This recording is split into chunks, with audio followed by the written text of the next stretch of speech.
who noticed that there were marks on my hand from the handcuffs.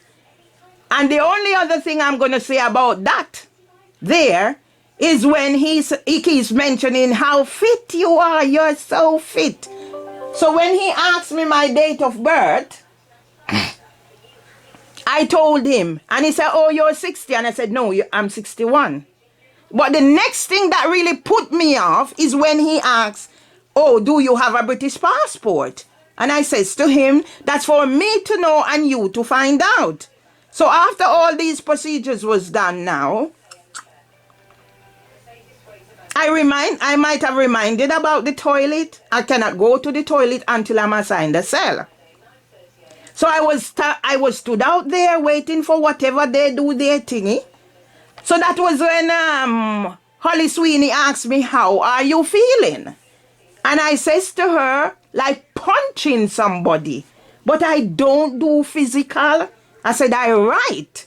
And as a matter of fact, I will be writing all about this and you will all be starring in your own show. Yeah? So eventually, now, I'm there from my lead now, you know. Out in the van for ages, asking for the toilet. I still can't use the toilet until I was assigned a cell. So I was assigned the cell. Now that's when I use the toilet. There was no toilet roll. Yeah? And after everything, I didn't cry, nothing. It was when I was sat in the cell by myself now. That's when the tears came. And the person who came to get me to do the fingerprinting and whatever, black man, tall, slim black man. And he says to me, don't cry. Everything will be all right. And when he took me there to do the fingerprinting, he said, follow me, and we were there. So I wasn't just going to do anything he asked me without asking a question. And he said he likes how I'm asking questions. And he explained to me. And he says to me, it's best you cooperate. Because if you don't cooperate, they're going to get you to do it by force. And I think to reassure me, he says to me, let me tell you something. You see where you're sitting there now? I was once sat there. It's not as bad as it seemed. Yeah?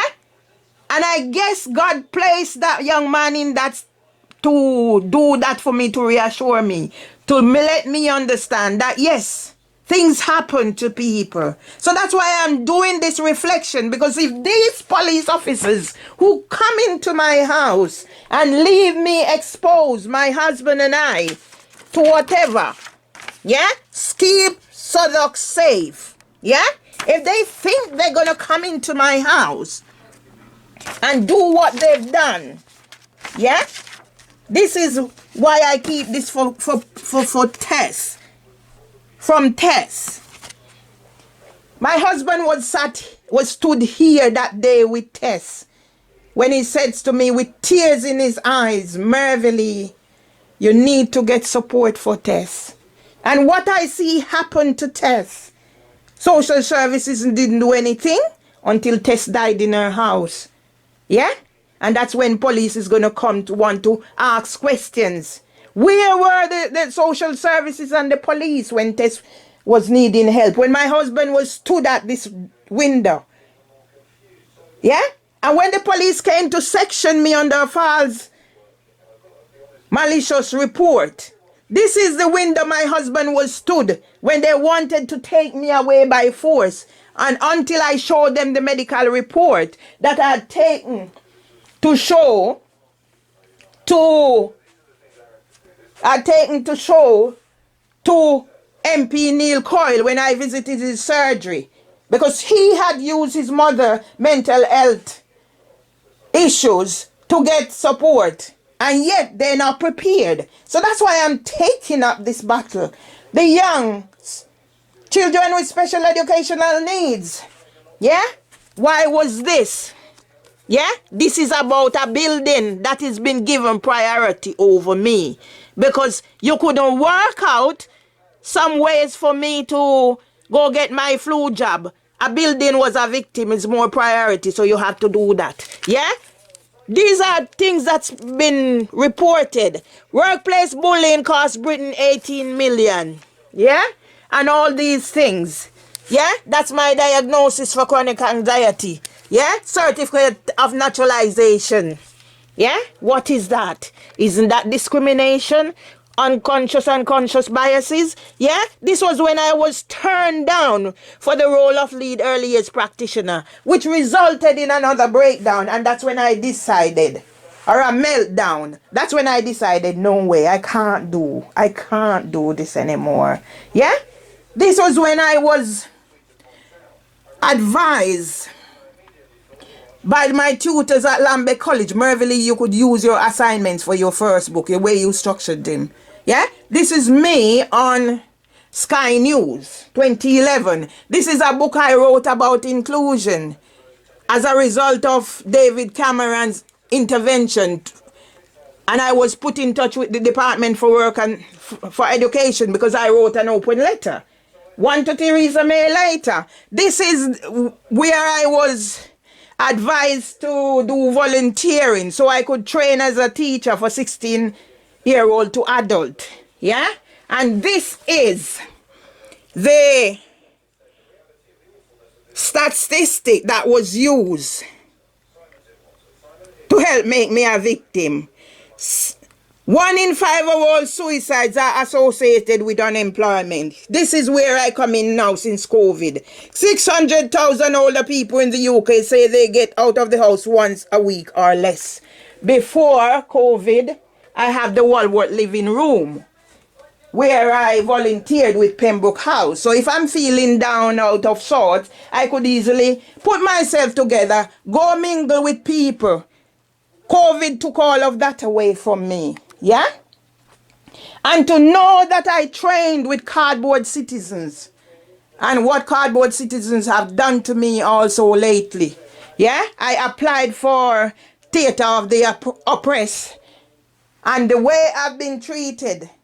So now I have to look back at the way I've been treated from the first time I decided I am not going to accept discrimination.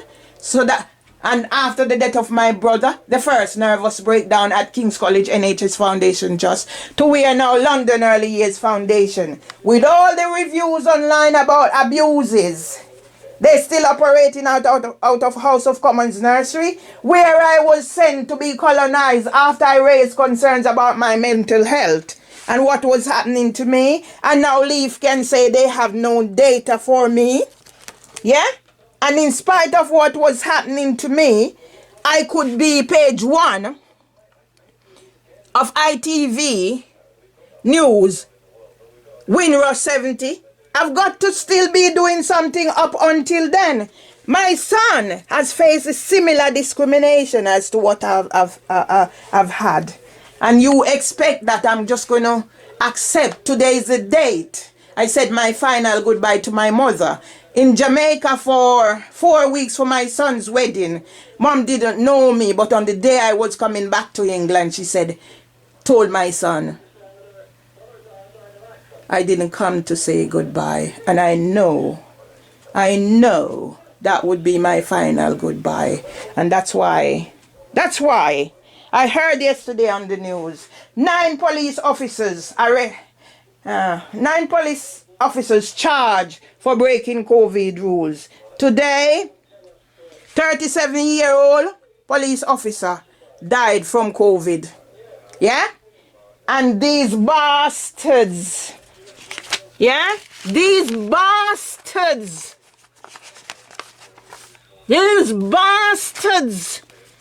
yeah? These bastards, it's going to do this, yeah? And give them a pat on the back. It didn't happen just once. It happened twice. When the first lot came, they did not wear PPE. When the second lot came, they did not wear PPE. The first lot, I'm sure they didn't put on their body cams. The second lot had their body cams, and that's what they're working with. So they're working with what happened from memory and using my complaints to build a story. Yeah? Yeah? So these are they, and I'll be doing more of this because as my thingy said, This is not the first time. The police has been given chance. Yeah?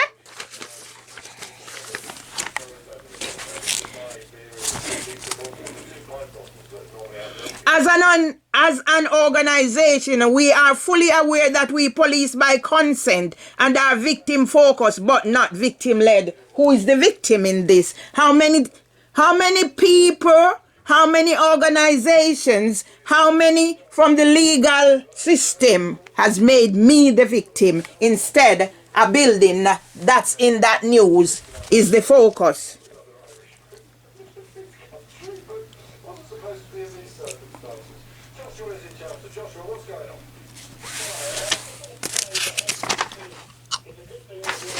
And I'm going to read this now because this officer must be disciplined. In her use of force notes, PC Wright has stated female was actively resisting arrest and trying to leave the room. She was struggling with officers and tensing up, making her difficult to restrain. Force was used to apply handcuffs to secure her, thus protecting officers and assisting the arrest and preventing disappearance. While struggling with the female, she took hold of the handle of my taser, so I used pain compliance techniques on her fingers to release her grip. Yeah? In what sequence did this come? In what sequence did this come? Female was actively resisting arrest and trying to leave the room. Yeah? She was struggling with officers and tensing up, making her difficult to restrain. Force was used to apply handcuffs to secure her, thus protecting officers and assisting the arrest and preventing disappearance. Yeah? While struggling with the female. So I'm struggling with officers now. But down here I'm struggling with female. She took hold of the handle of my taser. So I used pain compliance techniques on her fingers to release her grip. I was the EYFS coordinator. Senko multi-generational working approach facilitator for LEAF. Anybody reading this? Yeah? I've had to do report writing. Working in partnership. Yeah? With professionals. Anybody reading this can just tell you how depraved the person who has written this, colluding with those are. I leave it here.